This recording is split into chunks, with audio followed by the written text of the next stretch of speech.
Without this one quality, you won't be able to progress on your spiritual path and ultimately realize who you truly are.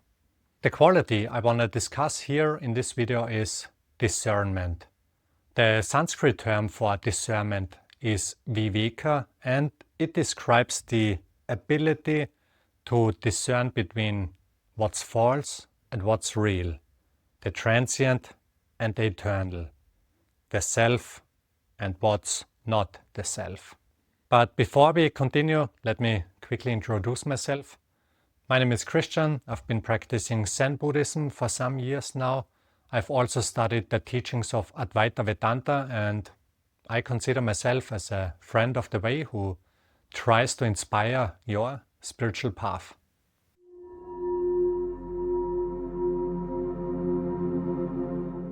Lately I've been reading a book by Adi Shankara, who was a true spiritual master and someone who has been very influential in the teachings of Advaita Vedanta. The book is called Vivekacūḍāmaṇi, and it's all about discernment. I don't want to go too far into its teachings and concepts, but I want to present the main idea here, which is to develop the ability to discern what you are and what you are not. In this book, Shankara describes the 5 layers that make up our relative sense of identity and how to recognize and transcend each of them until only the absolute truth remains. The absolute truth being Brahman, the ultimate reality beyond all limitations.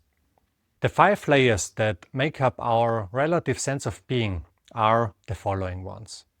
There is the physical layer, the energetic layer, the mental layer, the wisdom layer, and the bliss layer.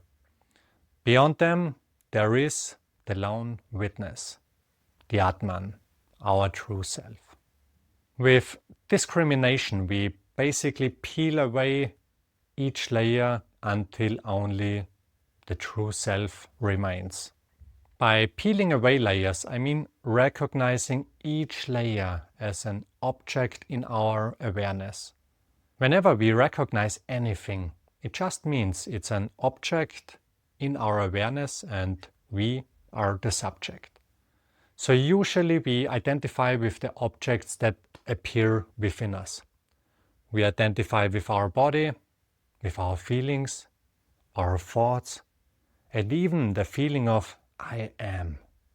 Simply said, whatever you become aware of is just an object in your mind, and therefore this object is not you, not your true self. And with the teachings of Advaita Vedanta, and especially the Vivekacūḍāmaṇi, you will learn to identify the layers that make up your relative experience and let go of them. So what you can do in your meditation is this. First, you become aware of your body, how it's moving through space or just sitting in meditation posture. You can then say to yourself, I'm not my body, so who am I? Then you become aware of the second layer, the energetic layer, where the life force energy resides, which is basically the lived experience of feeling the energy in your body, of feeling alive. Then, again, you can say to yourself, I am not the energy that makes up the experience of my body, so what am I? After that, you get to the third layer, which is the mental layer, the thinking layer. You'll probably identify with this one very easily, since our thoughts can't be overlooked. So whatever you think, you're not that.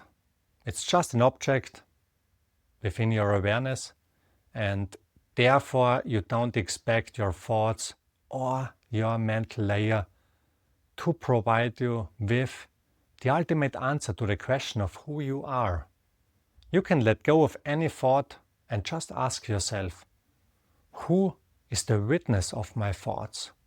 Who am I?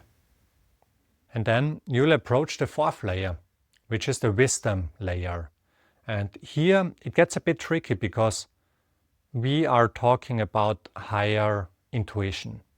This isn't easily graspable for many people, and one has to develop a certain degree of mindfulness, or let's say one-pointedness of mind, in order to recognize this layer. So the wisdom layer basically is where our ability to discern resides. If we cultivate discernment, we'll become more and more aware of this layer. It's like a sword that cuts through the illusions of identification and prepares the way for ultimate realization of who we are.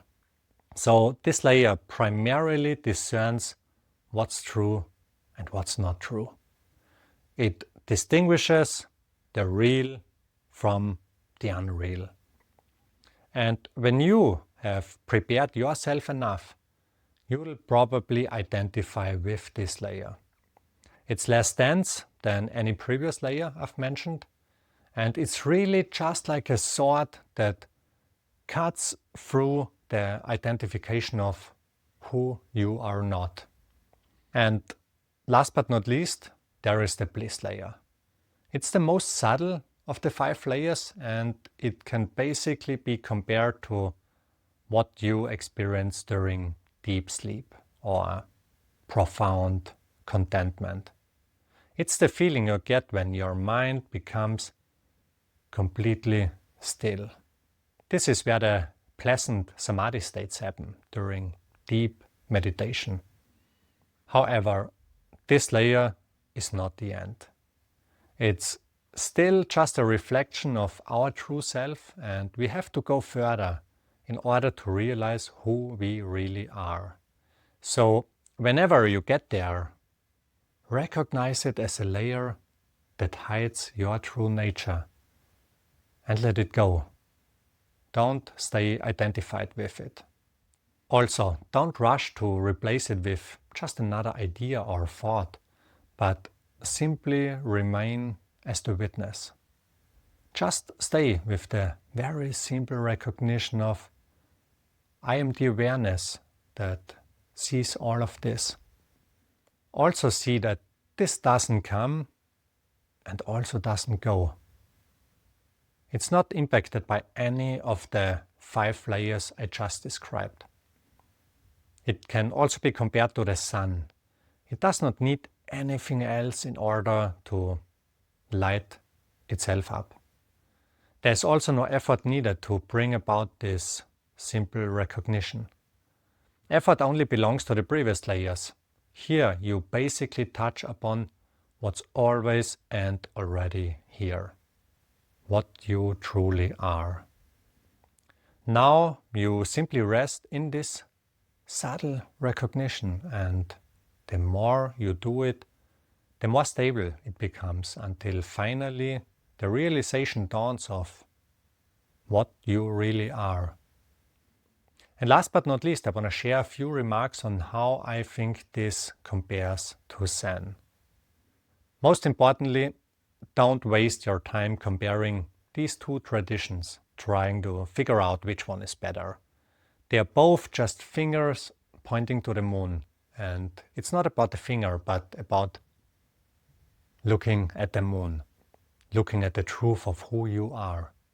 So when you practice Zen, you will see that it has elements of what I have just described, because it's about recognizing what you identify with and letting it go. So in Zen and Buddhism in general, there are also various types of descriptions that can be compared to the layers I just described. For example, there is the teaching of the 5 skandhas.